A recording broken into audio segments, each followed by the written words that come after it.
All right. Should be live here. Well, I gotta get the sweater over my hand so I don't make clicky noises. God forbid you people hear clicking in a computer game. Not allowed. Do the audio check. All right. Should be live here. Well, I gotta get the sweater over my hand so I don't make clicky noises. God forbid you people hear. All right, what up? What up? We have 3 minutes. I do have all the games for today ready to go, but we have 3 minutes. We'll wait because the stream was scheduled for 1, and the nature of it is really short. We just have 5 games to go through today, so we will give people a couple minutes to gather so they don't enter late.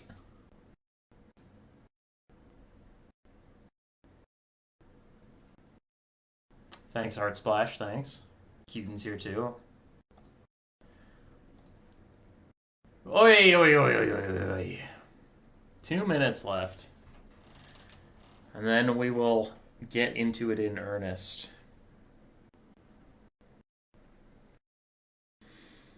We have 4 streams coming up this week, and then I have to find a time to do the new player tournament. It's on my list of things to do after this stream.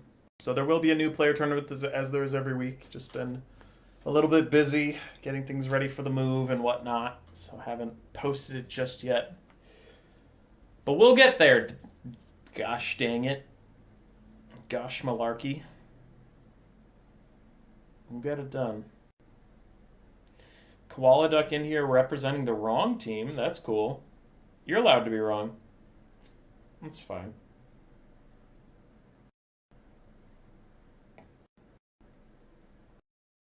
That's okay. I actually had a stress dream about you folks last night. I had a dream where I was streaming and we had a max of 30 people, which is really low for me. And then it was a new player tournament and only 2 people signed up. So it was like just one best of 3, and then the best of 3 was super laggy. And by the end of the best of 3, we had 5 viewers, and I was so sad.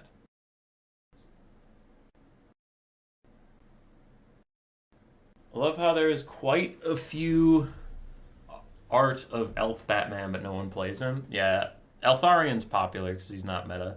Honestly, the more meta you become, the stronger you become, the less popular you are because it's less cool to like you. Koala, I am XMT, then you're part of the wrong clan, dude. It is 1 o'clock. Let's get into the spiel. So what are we doing today, tomorrow, Wednesday, and Thursday? We're casting these 4 best of 5s between MTK1, RTK2, then ODM1, VOD, NC1 and XMT, RTK1, and ODM2. Is the clan event, clan clash, whatever the hell you want to call it, but just it's like our nation's event redone with some of the clans. Some of the clans fielded multiple teams. I did seed it in a way where the clans cannot face each other, their own second team if they had a second team until the finals, like ODM and ODM are down here, RTK and RTK are up in there, you know, NC. So you can't run into your sister team until the finals. Now, last week we did stream RTK and NC. My boys, NC, the clan I'm a part of, we did, my team got defeated 2-3. They put up a hell of a fight. And RTK did cheat an awful lot because they're bad people. MTK2 fought XMT. XMT prevailed. And the mercenaries fought ODM2. ODM2 prevailed. All right. So today we have NC1, the main team of my clan, versus XMT. And, of course, the NC clan is the best clan. So we're rooting for them. Rooting for the lads. Black Knight, Cool Umbrella, though Cool Umbrella did have to get replaced with Dr. Payne. Strat Game, Gotrek Starbreaker, and John FB. Versus Flying Taco, boo! Twilight Harbinger, boo again! Ronan, boo a 3rd time! Mayday, boo! Hey, be nice. These guys I'm sure they're good people. They're trying their best, so no more booing, guys. It's not nice. And Papa Palpatine, boo! Boo! That team sucks! All right, you guys are dicks. I'm shutting down the stream. I don't even want to do this anymore. Just too much negativity in the world. Now, how this works is it is a best of 5. Now, unlike a traditional best of 5, let's say Flying Taco, Twilight Harbinger, and Ronin all slap my boys Black Knight, Dr. Payne, and Strat Game. Let's say we go 0-3 right away. It's not over like a traditional best of 5. All 5 games are played no matter what, just so that people who were here signed up to represent their team and scheduled their games and did all this stuff, so at least they get to play their fucking game, right? So we're casting all 5 no matter what. That way there is no spoilers if you look at the replay folder and you're like, wow, all 5 games are there. It went 2-3. Some one way or the other. Not really. Could be a 5-0. I also have not seen these games before. The replays were just sent to me. I do know which team wins because whoever wins this is fighting whoever won the other one. So the semifinals are going on right now. Those are scheduled to be completed by Sunday. So I know which team wins, but I've honestly forgotten the score because I got these last week and I have not seen any of the replays at all. So I also don't know how these games go. Sound good, everybody? Y'all ready? We live rent-free? Yes. Eltharian, more like Elf Overdarian. Clash of Clans, one might say. I bet they're friends with Turin, Chick-fil-A. Yeah. Okay, let's see. So I need to find Flying Taco versus Black Knight to start this off. There we go. Flying Taco. Playing a lot more domination than land battles these days, but he is crushing it over there. I hear he is still a very, very strong player. And he is on Lizardmen, which is a faction I remember him for back in Warhammer 2, back when I was a spectator and not a caster. So that's exciting. Always happy to see some of the faces from when I was starting the game out popping back up. Versus Black Knight. Black Knight famous for his high elves, but more particularly for his style of playing high elves, where he'll take generally the same build in every matchup with slight variations, but just be like really good at piloting his specific build and knowing what his units do rather than trying to counter his opponent.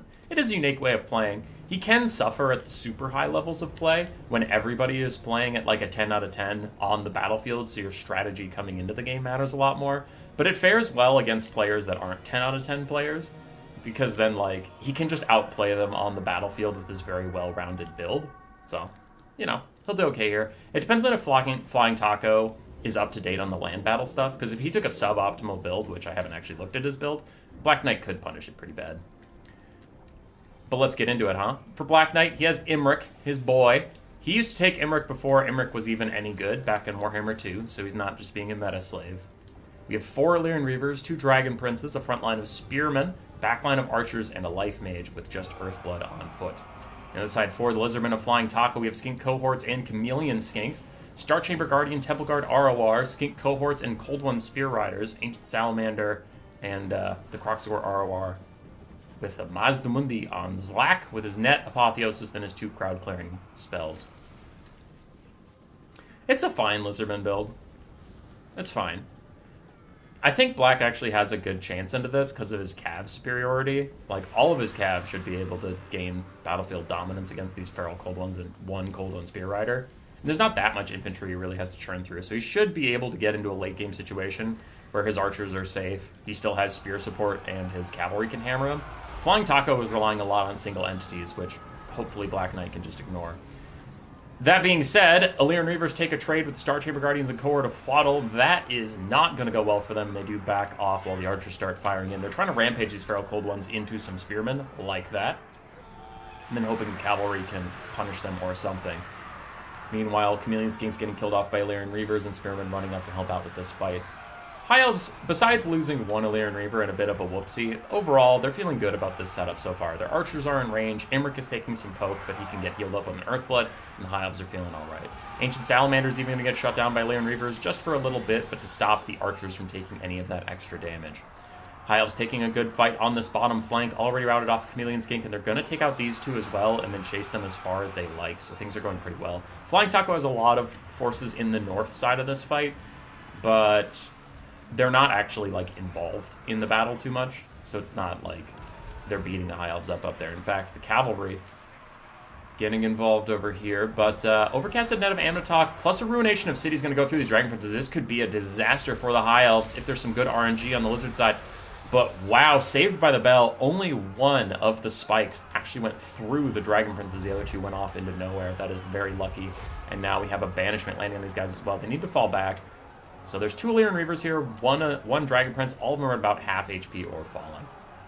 In the backfield, more Dragon Princes and Illyrian Reavers trying to chase off Feral Cultums with the help of Imric. But the High Elves, I still really would rather be them than the Lizardmen right now. High Elves Cavs taking some HP damage. Still have a lot of their models, so if they can regroup next to the Life Cache, they can get some slow Earthbloods to bring them back in this game, while Archers poke away at the Star Chamber Guardians. Imric lands to poke the Ancient Sound Knight a little bit, then gets back up in the sky, wasting a lot of the ammunition of those Skink cohorts with Javelins. And meanwhile, High Elves still clearing out anybody from the Lizardman side that's off in the distance. Feral Cold Ones getting over their rampage, but Spearmen are lining up to defend these Archers. And they do still have Rampage Tier 2 that could proc on them. Now, I have been overly positive on the High Elves. The Lizardmen still have Mazda full HP. They still have a lot of ammo in the Ancient Salamander. Still have a full health Cord of Waddle. They haven't lost anything critical yet. It's just the High Elves are winning these little trades here and there. But things could go to shit very quickly for the High Elves if they fuck up. That's kind of the Elven story in general, though, is they're very expensive units. If they get caught in a bad situation, they'll die quickly, and you lose a lot of value really fast. Mazda nets the Dragon Princes while the Cord of Waddle comes sprinting over.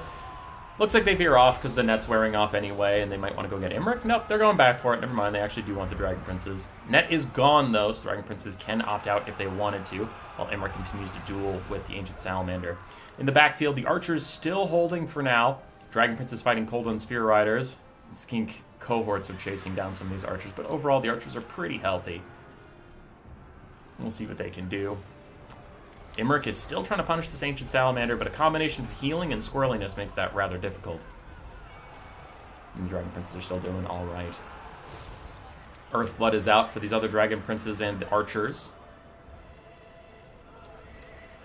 The Skink cohort's about to rout the Cold and Spear Riders, stuck fighting Illyrian Reavers and Dragon Princes, and Imric's coming over to say hello too. I wouldn't breath attack that. Your own units are way too mixed up in there for that to be worth it. Looks like he's just going to dive on him, which is the correct play. He'll rout him off in a millisecond, and then they get chased off by Dragon Princes or whatever. The Cord of Waddle are going to be a bit of a problem. The fact they're still full HP, as attrition has been setting in for both sides, is, tricky for the High Elves, to say the least. Do have Illyrian Reavers, do have Dragon Princes back here to finish off the Cold and Spear Riders and even run down these very healthy Chameleon Skinks. That could be a big win for the High Elves in this mid to late game. But the Spearmen, as we talked about at the start of the game, sure, they're taking damage, but they're still holding pretty darn well, and that is what I was worried about on the side of the Lizardmen. They're just having such a tough time really getting through these Spearmen. But the High Elves have all the time in the world to chase stuff off, to cast Earthbloods, to shoot with their Archers and things like that. And we're quickly getting down to just the Core of Waddle and the 2 single entities. Sure, we have half-health Star Chamber Guardians, but they're taking a lot of damage. Another Ruination of Cities is out on the Archers. Really good RNG on that one. Get some good damage done on a cheap unit, but, you take the little wins. Archers continuing to poke down the Star Chamber Guardians who do get a little bit of that healing. How are our Dragon Prince friends doing? Here they both are. One is more damaged than the other, but they still both have really good model counts again if they can get back and get that Earthblood. The real problem is the Illyrian Reavers attritioning out. The Illyrian Reavers would be very nice to have in this late game to chase down some of these Skinks, because now you either have to commit super expensive Dragon Princes to do it, or just let the Skinks come back. So that is unfortunate, and the High Elves are not happy about it. Imric lands on some Skink cohorts to get a little bit of damage. The Cord of Waddle are right here, but Dragon Princes, if the cohort bunch up on Imric, the Dragon Princes can get a free charge on them, and then Archer support's obviously still there as well. Another overcasted Earthblood to heal these guys up, and Dragon Princes get a sideways charge, but it's an overcasted net from Flying Taco to lock them all in place, really stop that charge, and also let the Star Chamber Guardians and Cord of Waddle walk up and get some free charges in. A Banishment too, just going to delete the High Elf Dragon Princes. Things are getting a little scary here for the side of the Asur. Dragon Princes, net's worn off, they have to get out of here. They just have to reset. This is a bad situation for them, and they are going to go. The Archers are all shut down by these tenacious Skinks. We have some Spearmen standing in the middle of nowhere. They do need to get reactivated, need to move up, need to get back in the fight. And Imric lands in the cohort of Waddle and the Star Chamber Guardians. This could be overly bold if he's going to stay here. But he landed directly on the cohort, so that actually could net him in. He just got a lucky charge attack that breaks him out, but he needs movement orders to continue that progress. Ancient Salamander's about out of HP and out of ammunition, so he's really not that much of a threat anymore. But Imric needs to get out of the situation. It's a bad time for him. Looks like he starts to path out, but the Ancient Salamander is going to charge in as well, add a little bit more damage, and Imric is still having to push through a couple Croc scores. This could be a disaster that loses the High Elves the game. These Dragon Princes have to loop in and try and save him. It looks like they're going to now, as these other Dragon Princes try and rout off more Skinks and rally some Archers. But yeah, Imric is taking way too much damage. That was just a gigantic mistake from the High Elves. Another Overcasted Earthblood to heal up him and the Dragon Princes, who charge straight into a Banishment. If the Banishment goes left, it'll actually hurt the Lizardmen quite a lot, so we'll see. Still a good cast over on the Dragon Princes, going to chase some of them off, but Imric's back in the sky, and the High Elves are really trying to slow this game down and get some healing in on their key targets, so their Mage of Life is currently getting run over. She even terror routes away from the Ancient Salamander and Mazda. And Imric refreshes his charge, landing back in, but again, he's landed in the middle of all of these guys. I have to say, I don't like that choice. Like, I know you have to do something sometimes, but like, Jesus, man. He's going to start to path out again. We do now have spear support. Like, again, the Archers are back up and firing. We have gotten some cavalry superiority to get the Archers back online. And I know they're trying to save the Mage of Life. It just feels like that was a steep cost to pay for all of Imric's HP. Dragon Prince is going to rout off more Skink cohorts. Other Dragon Princes and Illyrian Reavers securing the Archers. And they shatter for literally no reason. Good job, Archers. Another Overcaster Earthblood. This one almost taking the Mage of Life off the battlefield. We still have some Chameleon Skinks up and about. No ammunition for them.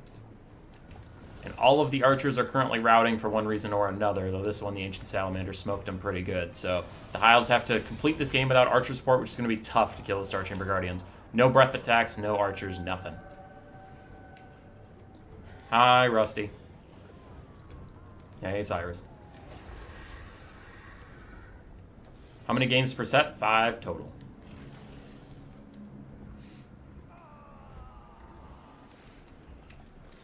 Anyway, still have some Spearmen holding down the line. Ancient Salamander fires his last shot, so there is no more ranged in here for the High Elves. Imric lands to try and break the charge defense of Star Chamber Guardians and stuff while the Dragon Princes pile on. The Star Chamber Guardians are very, very tanky individuals. Lord of Dragons actually popped on them. I like that. It is often a bait to just use Lord of Dragons on the big target like Mazda Mundi, but really it is more important to use its stats on like this super hyper elite infantry that's over here and really let your cavalry actually get some shots in on him. Imric's doing his best. He is almost done killing Ancient Salamander. Cohort of Waddle have also taken a lot of damage, but the Star Chamber Guardians are going to be a real issue. And it doesn't look like we have any Archers coming back. Doesn't look like we really have Spearmen coming back either. Ancient Sally, as soon as Cold-Blooded wears off, he will rout. Can Imric and the Dragon Princes really do it? Imric's at 2,700 HP. In come the Dragon Princes. Rear charge over here from these guys. And the Earthblood caster is currently terror routing, but if she comes back, she could throw some high-value Earthbloods on both Dragon Princes and Imric whenever they're all piled in on this area. And the Chameleon Skinks have revealed themselves. Can Imric get back into the sky? I imagine we'll have an Earthblood coming soon. It should be off cooldown. Dun, dun, dun, dun, dun, dun, dun. Imric's trying to get back in the sky. Dragon Prince is going to charge into the Unbraced Star Chamber Guardians, while the other Dragon Princes kill off the Chameleon Skinks. We do have some Spearman support coming back. Dragon Princes take a lot of damage from Asdamundi, though. Bounce power tips too far against the High Elves, and they will fall apart. GG.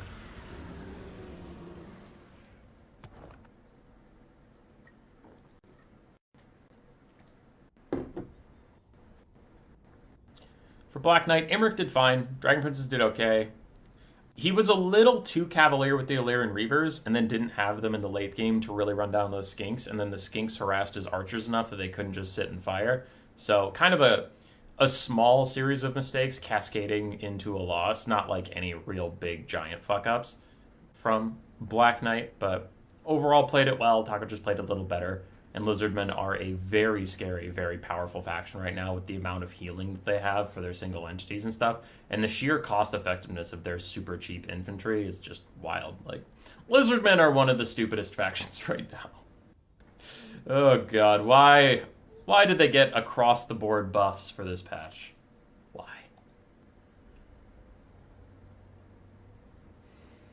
Okay, so delete that so I don't accidentally cast it again. Go over to the Photoshop. And let's give our green check mark here to Flying Taco. Good win from Taco. Good win, good win.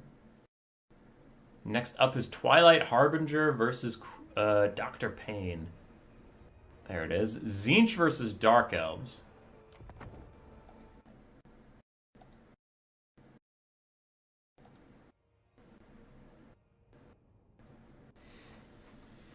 We are getting to see some Changebringers and some Centaurs of Tzeentch, some of the new units that are very popular and strong on that roster, versus the Dark Elves.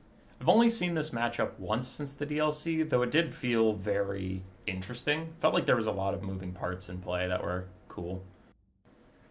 Scourge Chariots, quite popular against the Changebringers for some nice poke. Because Changebringers, man, they can dump DPS like nobody's business, but they're extremely fragile and expensive. So if you get some good Scourge Runner shots on them, you're getting your money back very, very quickly. All right, for the side of XMT and Twilight Harbinger, we do have 3 Skirmish Cav, the Marauder Horsemen of Tzeentch, Soul Grinder of Tzeentch for some sniping, the Changebringers, 2 Centaurs of Tzeentch, and then some Zongors, Chaos Warriors of Tzeentch, and Chromatic Abominations. We do have also the Exalted Lord of Change with Infernal Gateway, Blue Fire of Tzeentch. Now, the Soul Grinder will be quite good at killing off the Scourge Runner Chariots, sniping out their models. For the Dark Elves of Dr. Payne, we do have 4 Blackheart Corsair Handbows, 2 Scourge Runner Chariots, a bunch of Cavalry, Dark Riders, and Cold One Knights across the board. And then we have a Death Caster with Fane of Buna and Spirit Leech. Kite Tzeentch from getting Void Laws flashbacks. Yeah, I mean, they got a lot of strong kite tools. Fury Summon is out, immediately lands on the Blackheart Corsair Handbows. We'll see how much that even matters. The Corsair Handbows are decent melee combatants if they stop and actually fight back. But we'll see. It will be hard for Tzeentch to kite this out because the Dark Elves went like full cavalry. So I think Tzeentch is on the back foot here. Centaurs of Tzeentch getting a charge on the Dark Riders should trade very up in value. They should kill these guys quite easily before their shields even break. But the Dark Riders are just trying to hold them in place as the Golden Knights and Blackheart Corsairs get into range to start punishing this a little bit more. And other Dark Riders are just sweeping up to get into these Marauder Horsemen's face and push them back. Meanwhile, the Deathcaster's taking a lot of damage from Blue Fire cast, from the Soul Grinder, from everything. See if she can stay alive. If she has Fate of Bunas, she might want to just chuck them out while she's still alive, because it's going to be tough to keep her up and healthy for this game. Changebringers get a good volley off onto the Cold Knights, and in comes the Fate of Buna. Changebringers only have 12 models, so it won't be the most effective cast, but it's still a fine cast, especially since the Scourge Runners and these Blackheart Corsair Handbows are in range. You just want to get as much damage out on these guys as possible while you can, and maybe get them to Demonic Instability Crumble. Especially, as we mentioned, this Lord does not seem long for this world, so just getting out of Fate of Buna might be more worth it than a couple Spirit Leeches. Cold Knights getting blocked up on Zongors. Don't want that at all. They do want to get moving on these Centaurs and whatnot. Meanwhile, the Changebringer's already almost dead. Did I mention they're squishy? Because I feel like I mentioned it. Deathcaster running away from the Exalted Lord of Change, at least making him work for it if he's going to snipe her out. Cold One Knight's trying to fight the Chromatic Abominations. And more of that Dark Elf Cavalry is closing in, but they've taken supreme damage here. Look at that balance of power. And I don't necessarily disagree. We do have a big fight between the Cold One Knights and the Centaurs of Tzeentch, but the Changebringers get back here and punish that big old blob of Velociraptors.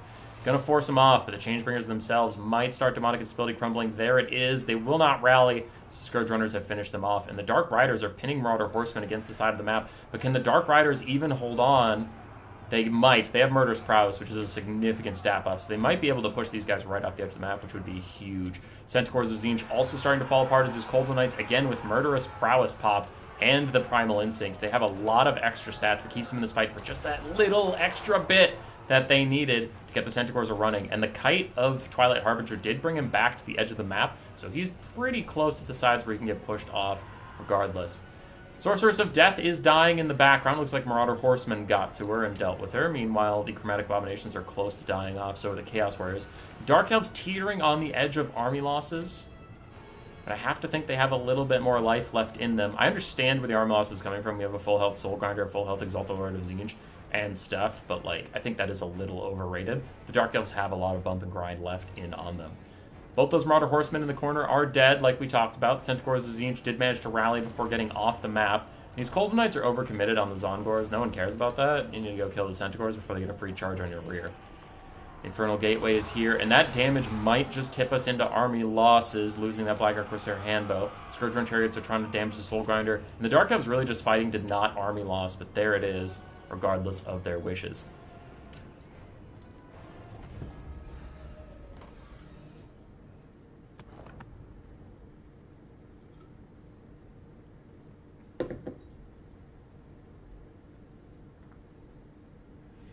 Yeah.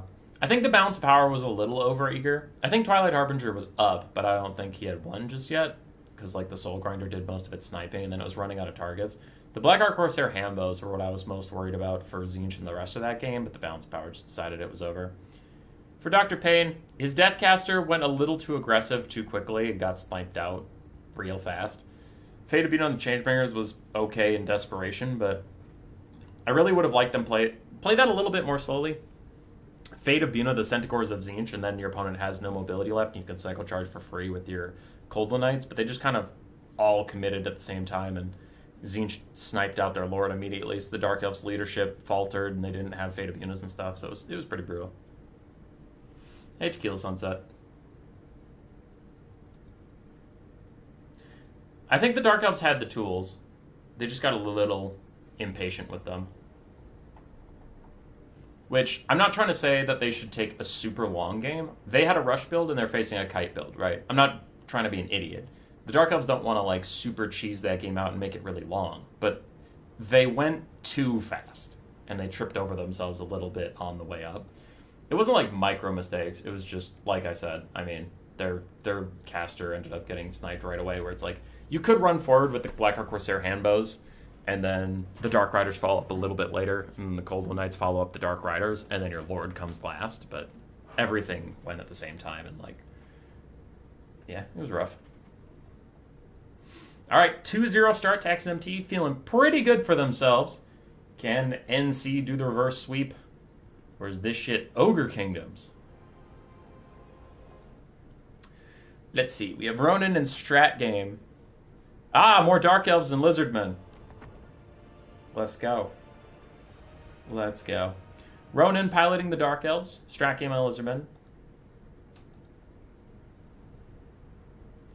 If anybody cares, we do treat the teams as the same person, so it's not like Black Knight, Cool Umbrella, Strat Game, Gotrek, and John FB could all pick Lizardmen, and XMT could all pick Dark Elves. It's like Ronin picked Dark Elves, so the rest of his team can't.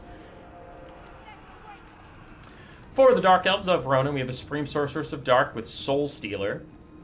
We do have Dark Rider with Peter Crossbows, Dark Riders with Shields, some Cold Knights, Cold Dread Knights, and then Dread Spears? Yes, Dread Spears and a Black Guard Negrond.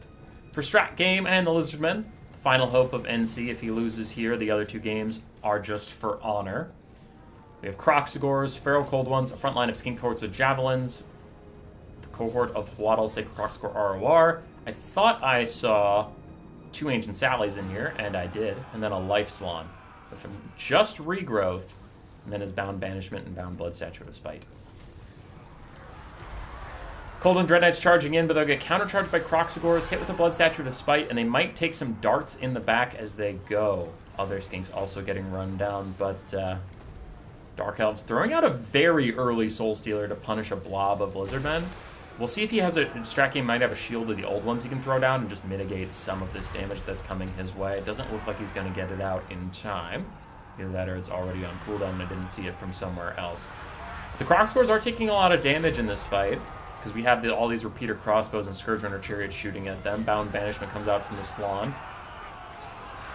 There's no infantry support either, so the Croxagors are taking all of the damage.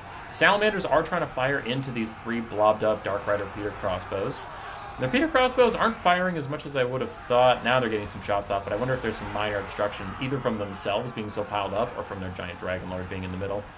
The Ancient Sallies are also doing literally no damage to these guys. I felt like they had attack orders onto them for a while, but just never got any attacks off, so that's weird. Anyway, the Lizards are taking a lot of damage, but so are the Dark Elves, and the Dark Elf army is much smaller. With the Cold and Dread Knights and all their skirmish cav, they don't really have the bodies to lose. Both armies are quite small, and we can see the Dread Spears already leaving. Cold and Dread Knights also taking significant damage. And the Lizards only brought Regrowth, so if they can back some of these Croxagors off like it looks like they're doing now, they can throw Regrowths on them and bring them back into the game. Blackguard of Nagarond wandering in, ready to fight some big lizard bodies.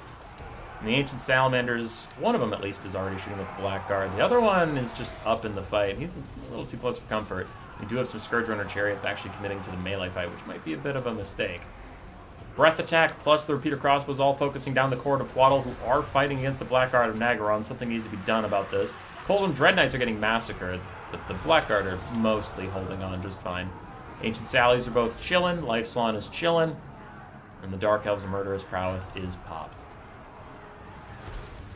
Coldham Knights and Coldham Dread Knights are routing, Dark Riders are routing, everything's routing besides the Blackguard and the Skirmish Cav. Is that enough to really hold on? It doesn't look like it, as the Lizardmen are just slowly creeping ahead on the balance of power due to their melee prowess. Overcasted Regrowth and a Cold Blood, just to make sure the Cohort of Bottle don't go anywhere silly, while the Blackguard continue to take damage. The Ancient Salamander is going to go aim and shoot at some of the Dread Spears coming by. Strat is just ignoring the Skirmish Cav. He doesn't give a single shit about it, which, okay, I mean, fine. The Ancient Sallies also don't care about the Blackguard, who are getting whittled down. Another 4 damage Soul Stealer hitting a giant blob of Lizardmen units. Gonna heal up the Supreme Sorcerer Dark for a little bit. Not like she's that damaged, though. But the Lizards, man, they're just standing and fighting. It's all they need to do.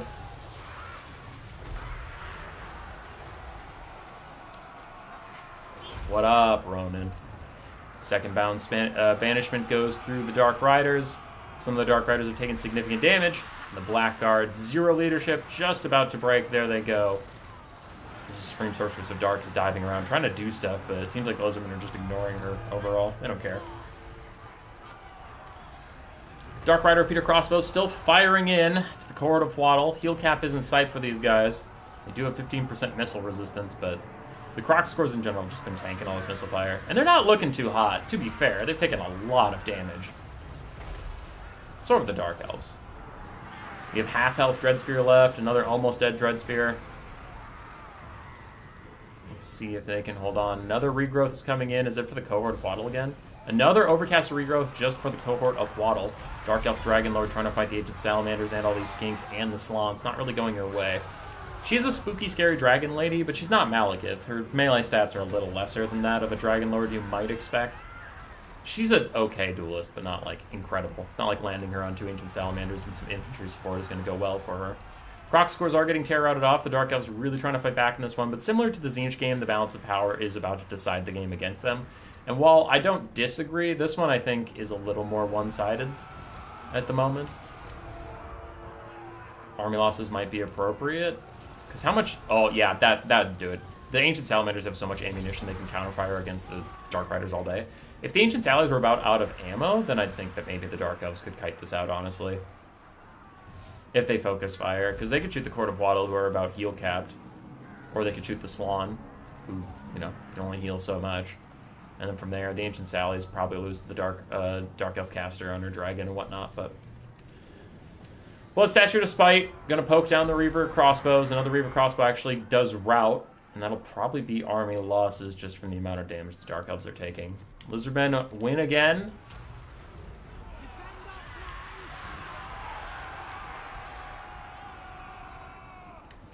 And Lore Master of Sotek. Why you buff him? Another big Soul Stealer and a dive in, but it is too little, it is too late. That is army losses.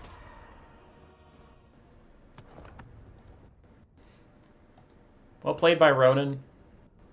Well played. Peter Crossbows did alright. Some of them got...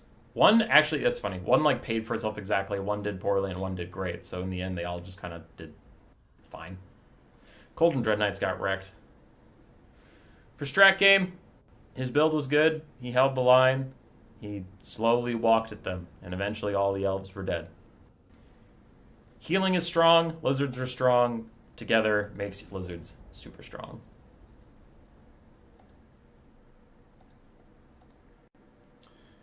NC is on the board!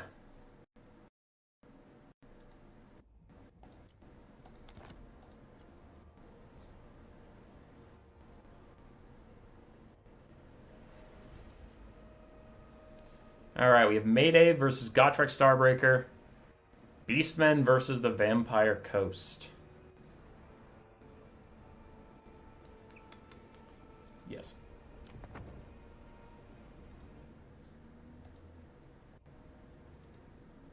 Elves have a few strong lords. Lizards have a strong everything. Yeah. No, the Lizardmen buffs were insane.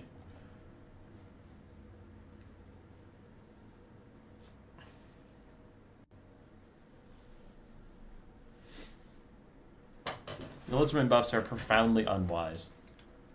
Just having a whole roster be, like, wildly cost-effective is pretty stupid. They're not, like, the most broken thing I've ever seen. Because, like, oh, like, Grail Knights are so crazy and all this stuff so crazy. But, like, Lizardmen just don't have bad units anymore. Like, everything is good. And balance-wise, that's a disaster compared to every other faction. I had to pause it because there's a lot of Vanguards. We'd already be starting the game here. Right. Score is currently 2-1 in the favor of XMT. NC's hopes of staying alive rely on John FB and Gotrek Starbreaker. Here we have Gotrek. Can't afford to lose another game. Vampire Coast have animated hulks and zombies, and then zombies with pole arms in a box. We do have handguns in the middle. And then a hand cannon in the back. We have Celostra up on her big old scary crab with Fog of the Damned, Tide Call, and then her Knights Errant summon. So a very dwarfish Vampire Coast build, which tracks with Gotrek. Even Saurus? Yes, Saurus are very cost-effective. All right, on the other side for Maydave and the Beastmen, we have Black Hordes, Ravagers, Ungor Herds, and Zongors all in the Vanguard. And then we have 4 Ungor Raiders, 5 Ungor Raiders, some Centaurs, a Traitor King Caster, Morgan the Shadowgate with both of his spawn summons, Butchers of Calgard regenerating Minotaurs, and then 1 Centaur throwing X's, and a Harpy in case of Gunbats. Traitor King Caster is going to have a really good day throwing Traitor Kings on this box. So you admit Salamander Hunting Packs are a good unit? They are okay. I don't think they're great, but they're serviceable. Funny enough, the Beastman player right now, XMT's Maydave, he plays with Salamander Hunting Packs a lot. He seems to really like them. Every unit is good? Horned ones are, like, okay.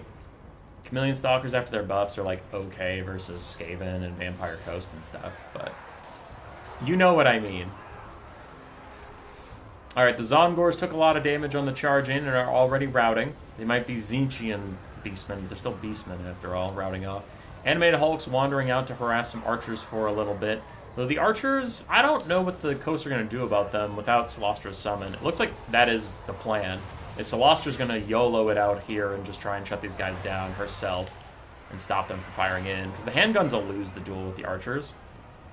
So the archers could just play it slow and shoot into the box. Looks like some depth guard polearms also wandering out there.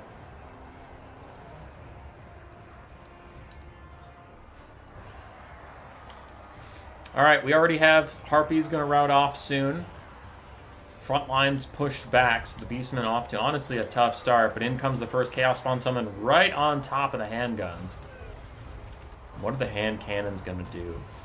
Ghosts of the Past almost got summoned, then it got canceled for a Tide Call instead on these Zongors. Archers are pouring in fire on the animated Hulks, who are woefully unprepared for that kind of archer focus fire. Handguns all turning in to shoot the Chaos Spawn summon, trying to bail out their handgun brethren. There is no healing, of course, since Celostra is the Lord and Caster. There's no Invocation Heck. And the Chaos Spawn get churned up. Good little damage there, I suppose, if the handguns had nothing better to be doing at the time. Centaurs do run right in, and the handgun should be turning onto them soon since they're actually a real-life unit, and the Spawn will fade away on their own soon enough. Another big damage onto the Centaurs.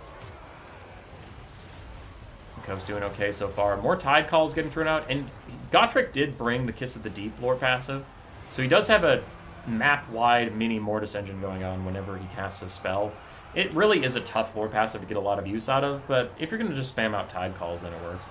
Fog of the Damned is out. That does lower the leadership of these Zongors while Celostra is charging in, immediately gets them to route off, and the second Chaos Spawn summon is out, and it's already down to 1/3 HP, even 1/4. Damn Knights Errant are running down those archers as we said they would have to before. Another Tide Call is out over here. But man, that lore passive does so little damage to the whole army. It's so fucking bad. I hate Kiss of the Deep. We still have animated Hulks. We still have zombie polearms in the backfield. And the Beastmen are down on balance of power even with a Chaos Spawn summon active on the field. And the Traitor King Caster is getting gooned out by Crab Loster right now. If he dies, and you don't have Traderkin in the late game to deal with Celostra, it's going to be all in the Butchers of Kalkengard to deal with her. I guess you do have one Centaur with throwing axes. But meanwhile, we are losing a lot of our shooting from the Vampire Coast. And this Damn Knight's Errant summon is still a summon. It has 25 seconds left of life. And then after that, the archers should be safe and sound to do whatever they want on the field. Butchers of Kalkengard coming in the late game. Still have Depth Guard with polearms and zombies walking some archers off the field, while handgun mobs offer a little bit of damage. Can these hand cannons turn and deal with the Butchers of Kalkengard as the Chaos Spawn summon is gone? Traderkin is cast. It's going to hurt this handgun mob that's already almost dead, and Celostra a little bit. And Celostra is unfortunately having Rotting Leviathan problems, where she just starts missing infantry. Listen, you can have all the bonus versus infantry in the world, but if your attack animations are too stupid to hit anything, then you're not going to hit anything. Hand cannons trying to punish the Butchers of Kalkengard while they fight some animated hulks. Celostra taking a lot of damage, uses a Fog of the Damned and Song of Enthrallment to try and get this Bray Shaman to rout off, and the hand cannons are retreating in the face of Morgur running straight at him. Celostra really needs to get this Bray Shaman off the field. She has been trying for so long. Gets 2 solid hits in a row. He still will not rout. And he's going to rally to Morgur. That's insane he hasn't routed. Big charge attack, another hit, and that should finally get rid of that fucking guy. No shot he rallies. He does. He's terror routing, but he'll be back. There, he's finally actually fucking routed. I don't know if the undead can even walk him off, though. They have no mobility presence, right? They just have zombies and shit. There's Centaurs all over. Hand cannons turn and fire at the Centaurs throwing axes, but they are committing to melee with Ungor herds coming up behind. Should be the death of these hand cannons. Without the hand cannons, the Butchers of Kalkengard might run shop over the rest of the Vampire Coast. Sloth's just trying to bail out the hand cannons, charging through these guys, trying to trigger some terror routes, but it's really not working. The Beastmen leadership is too high at this point because they're slapping some hand cannons, which really helps their confidence. Now she gets the terror routes, but the hand cannons are already in trouble. Can they turn and fire the Butchers of Kalkengard at all before actually fading away? Still have 72 out of 120 models. That's a lot of DPS at point-blank range. Butchers of Kalkengard freeing themselves from the pole arms, trying to get over to the hand cannons, taking a little bit of poke, but it won't be enough, and they will get here. Celostra might want to fight them on top of these halberds, I suppose. We still have Depth Guard coming back. They heal up slowly in melee. Still have some animated hulks who are pretty healthy in the distance, but the Butchers, Morgur are going to be a problem. And there are a lot of archers with a ton of ammunition in the distance. Hard to balance Kiss the Deep without making the stupid OP. Yeah, I just think it was a bad idea.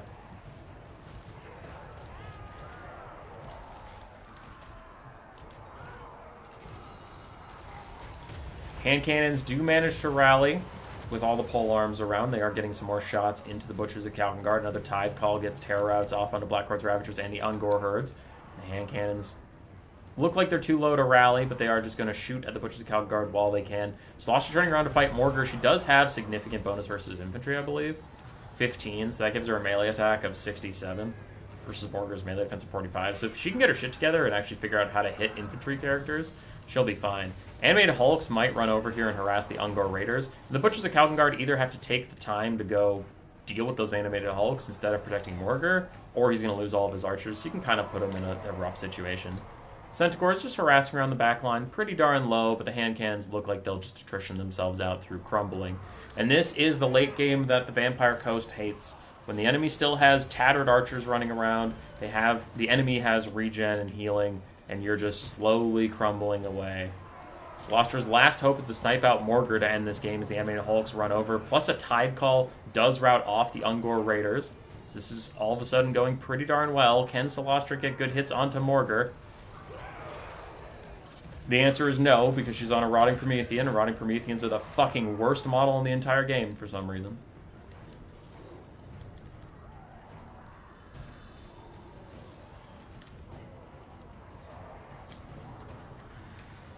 Animated hulks do get charged by the Butchers of Kalkengard. Another Tide Call is out to harass the Ungor raiders. Good damage, good damage. Might rout them off just due to the attrition and shock there. There they go.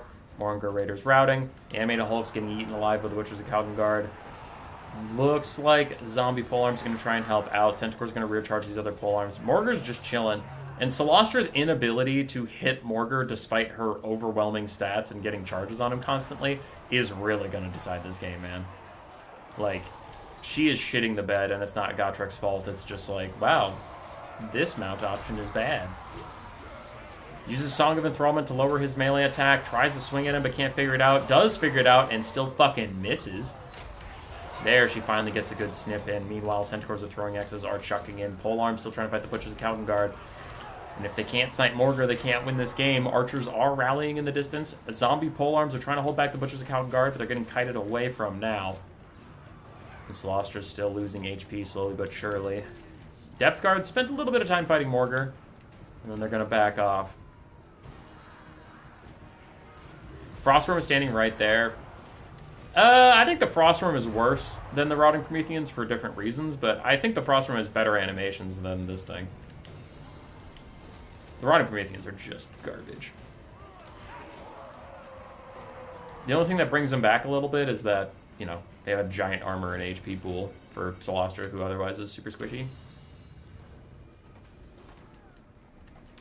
Animated Hulk still trying to fight Morgar. I don't know where his heal cap is. It's got to be getting close. He has taken damage throughout this game, so you'd think it's getting there. Solostra needs to get back here and commit, though. I don't know what she's doing up here right now, but it's not helpful. Animated Hulks aren't going to do very much versus Morgar. She has to be punishing him. I think she's trying to, like, hold off the Butchers of Kalkengard, but fucking why? You have polearms to do that. Morgar is your only chance of winning this game. If you snipe him, you win. If you don't, you lose. Solostra's going after the archers right now, but this leaves her dangerously exposed for the butchers. So that's why she has to keep, like, going back to the halberds if she doesn't want to get caught out by the butchers. But who cares? It's one almost dead archer. Like, fuck them. You can't go get them, otherwise you're just going to get isolated from the butchers. So, I don't know. I disagree with this play. Because the butchers can kill everything you have right now. Even the halberds, they can kill them all. So you got to kill Morgar, because your only chance is just to leadership shock them out of the game. Morgar's regenerating up. The Animated Hulk's gonna go fight some Centaurs, and Depth Guard are peeling off, but this leaves Solostra dangerously exposed, and Zombie Pirate Deckhand Mobs with Polearms are caught out in the middle of nowhere with no support. They will get some poke on the Butcher's Scout Guard. She does shatter off the Ungor Raiders, so at least mission accomplished, even though I disagree with the mission in general. Like, you achieved it, I'll give you that. Centaurs don't rout off, they just back off. The Butcher's Scout Guard finish off the cheap polearms. Animated Hulks are crumbling away, and Solostra looks like she's going for a rear charge on the Butchers, but they have no interest in this. They're just going to walk away while Centaurs and Morgar pick off the last of the Animated Hulks, and the Vampire Coasts are getting kind of run around by their noses here. Depth Guard are at last going to commit onto Morgar, it looks like. No, they're turning for the Butchers of Kalkengard. They don't want to get rear charged by those guys. Solostra needs to fight Morgar if you really insist on Depth Guard going after the Butchers, but, like, Solostra can't catch him. And Butchers and Morgar are regenning. You're not regenning through this. You're actually starting to crumble a little bit. No!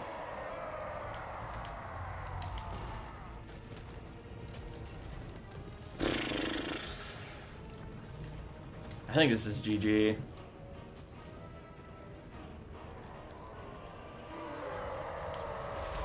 In come the Centaurs. They get crushed by the giant crab immediately. They might tear out away, but here are the Butchers of Kalkengard charging in the rear. Big damage onto the Depth Guard polearms, who are not going to hold on.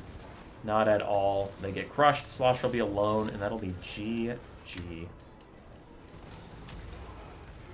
Here's the Song of Enthrallment cast from Solostra to lower their melee attack a little bit. Her Depth Guard are trying to fight alongside her, but they're just taking too much damage. They're going to disintegrate soon. Solostra's also very low.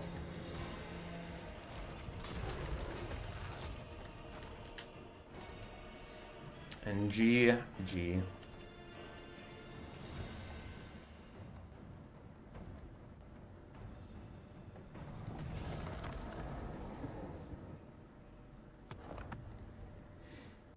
It was a close one. Solostra seemed like a neat little tech piece. Her knights, in my experience, her knights fade too quickly for them to really get their damage value out, unfortunately.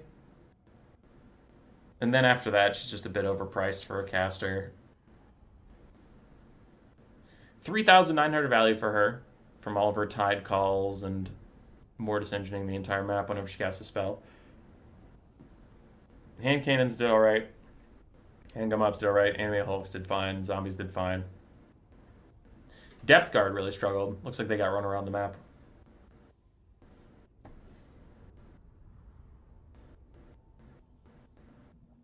Why no cam? I'm here to watch you, not the matches. It's such a quick stream that I didn't even feel like setting up the camera.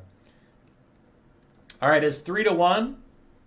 We know XMT prevails at this point, but will it be 4-1, or will NC2 at least get it nice and close to a 3-2?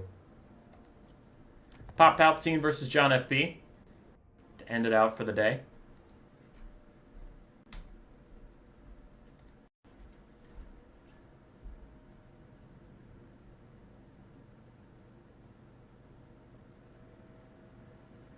Bretonnia and Tomb Kings. And that is 4 Necro Knights.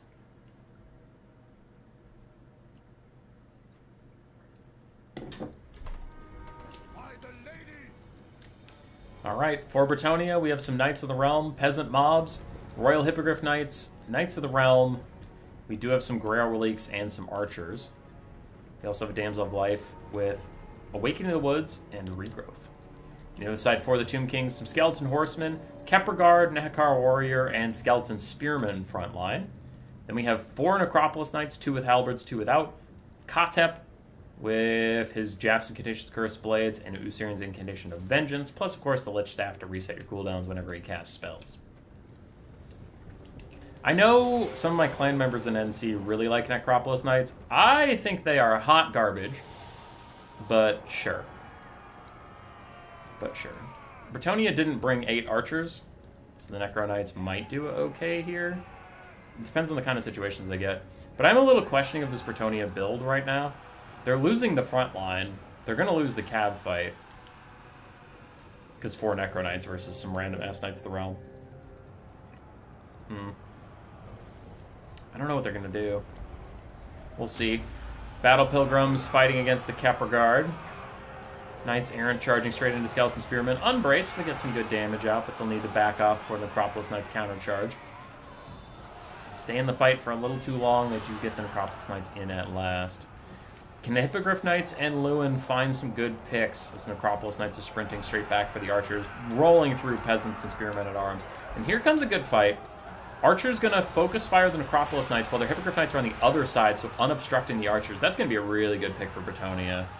Yeah, look at all that damage on that Necro Knight. Elsewhere, though, the Tomb Kings are doing quite well.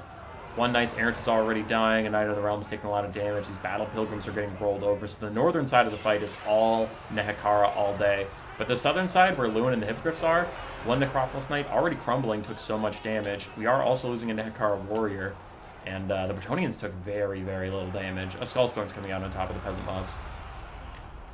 But yeah.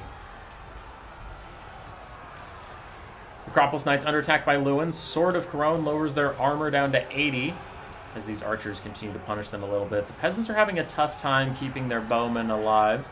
They do have lots of skeletons getting through them. We'll see what the Bretonnians can do about this. Knights of the Realm running around. And Hippogriff Knights get their first regrowth of the game. But the Tomb King frontline got through the Bretonnian frontline quite easily, and now the archers are going to be under duress. The Necropolis Knights have taken a lot of damage across the board, but they're still here, and there's 4 of them versus... Bye! There's still 4 of them versus only, like, 1 Hippogriff Knight and 1 Lewin, so it is just, like, a numbers game. Bretonnia's currently up on the balance of power, but I disagree with that assessment of the actual battlefield. Like, it looks like this is going pretty darn well for the Tomb Kings. The Snake Knights rolling through some fools. Usurian's Incantation of Vengeance, poking down Knights of the Realm even further. And the Hippogriff Knights are quite healthy, so is Lewin, but the rest of their army is in such disarray, we'll have to see if the Hippogriff Knights and Lewin can really carry. Hippogriff Knights and Lewin are scary. They're very, very scary, and they're super good for sure, but they hate to just be like stuck in a fight and have to sit and grind it out. They need to take advantage of their aerial mobility and charging things and stuff. One Necropolis Knight is about dead as the Hippogriffs are going to try and finish them off. Lewin is stuck fighting some random-ass spears and more Necropolis Knights. We do still have some Knights of the Realm running around. Still have some Battle Pilgrims grouped up around a Grail Relic. And can the Bretonnian healing crush through? Balance power is still 50-50, and I'm getting a little concerned for the Tomb Kings. Just a little bit. Because their Necropolis Knights are getting pretty low. Lewin's trying to dive Katep. I like that. Because he's largely unpunishable here. Necropolis Knights and Necropolis Knights Halberds are going to try to get to him, but he's a teeny tiny little model. Another regrowth is out for the Royal Hippogriff Knights. And it looks like they're going to come over and say hi to Lewin. Maybe? Because Lewin is overextending a little bit. He doesn't want to just like sit in his Knights like that. Hippogriff Knights are going to go for the low-hanging fruit. They try and prick off the Necropolis Knight that's already low so they can maybe get it to crumble a little bit and just kill itself off, rather than leave it alive. I appreciate that. Assyrian's Incantation of Vengeance is going to hurt them a little bit. The Overcast hurts Kotep rather significantly. And Lewin is overstaying his welcome in this fight. He does need to back off. While he's not actively losing it, there's just other better things he could be doing with his time. One Necropolis Knight is about to meet its end. Hippogriff Knights are trying to get out of here, but without any further support, they will have a hard time getting back into the air while, you know, getting hit in the back by snakes and all that shit. In the distance, Skeleton Horsemen are dying off to Knights of the Realm, but it looks like the Peasant Bowmen were not rallied. They will go off the map. Hippogriff Knight's going to rout soon. The Tomb Kings are playing out of the balance of power. I do agree.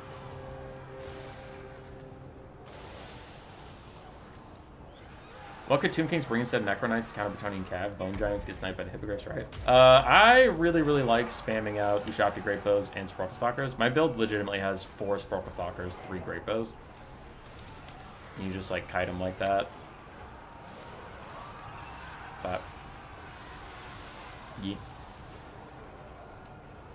Hippogriff Knight's gonna get pushed off. And that should be GG. As Bretonnia just has Lewin left. Some Battle Pilgrims that nobody cares about. That'll be about it. Ushapti Summon will fade away soon. 30 seconds left on that one, but Lewin can't actually kill everything on the map. That's a bit too steep of a task, even for the King of Bretonnia. Damsel of Life is going to die soon. That'll be it.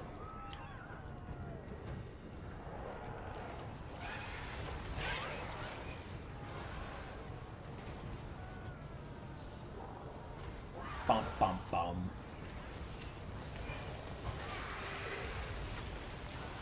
Necro Knights surrounding Lewin now. The Hippogriffs are going to go off the battlefield. 11 HP in one model. Seems unlikely it would come back. Nice Awakening of the Wood actually does pretty good damage to these guys as Lewin tries to fight his way out. And Battle Pilgrims are coming to help him. But, yeah. What about double Tomb Prince? Unfortunately, Tomb Princes just aren't very good for their cost. They have really low weapon strength and stuff. For their cost being the keyword, you might be like, oh, their weapon strength is like 400 or something. I honestly don't know what it is, but it isn't worth whatever their cost is. Their cost is like, I think it's like 1,000. Which is just really tough to make it worthwhile. Lewin's still trying to fight his way out.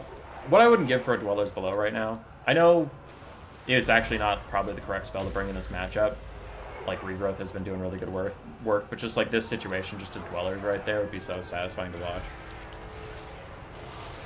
That's all I ever play campaign for, is just to punish blobs with big spells. GS, you came in last game? Yeah. That's why I ping early for this type of stream, and then I start it early and just sit around and let people gather, is because it is very, very short. But I think we can all see the writing on the wall. Lewin tries to fight his way out, but the Necropolis Knights are in. They're beating him up. And that is GG.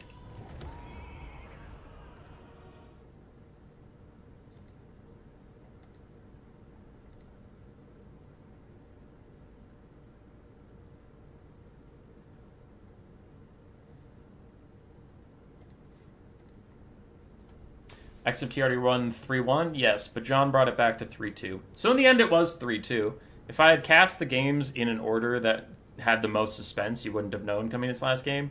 But then it would be obvious who won if I all of a sudden just skipped a game to get John to win.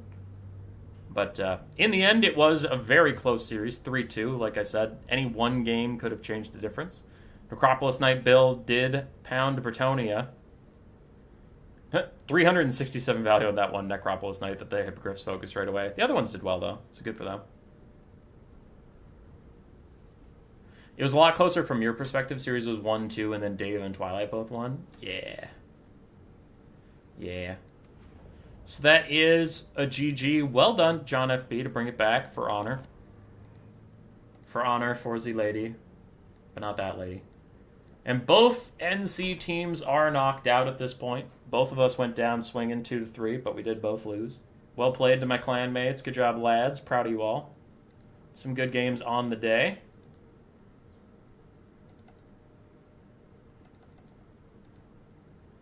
And that sets up XMT. XMT is currently fighting the winner of RTK1 and ODM2. We will find that out. When is that stream scheduled? What is the order of my streams here? Let's find out. All right, you'll find out who's going to fight them tomorrow. ODM2 versus RTK1. And then we have MTK1 versus RTK2 and ODM1 versus VOD. Thursday. Sounds good. And I did give, so whoever is right here, whoever's right here, right? Blank and XMT versus blank. I did tell them their games for this next round need to be done by Sunday.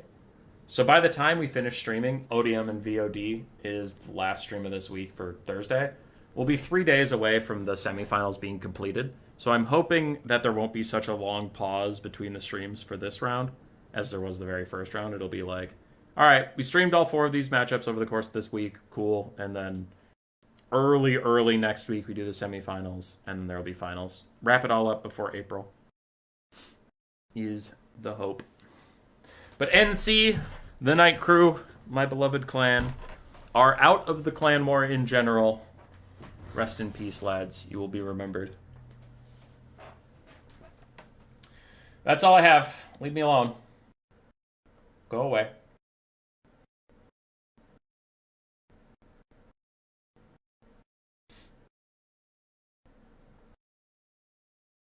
Go away. Shoo.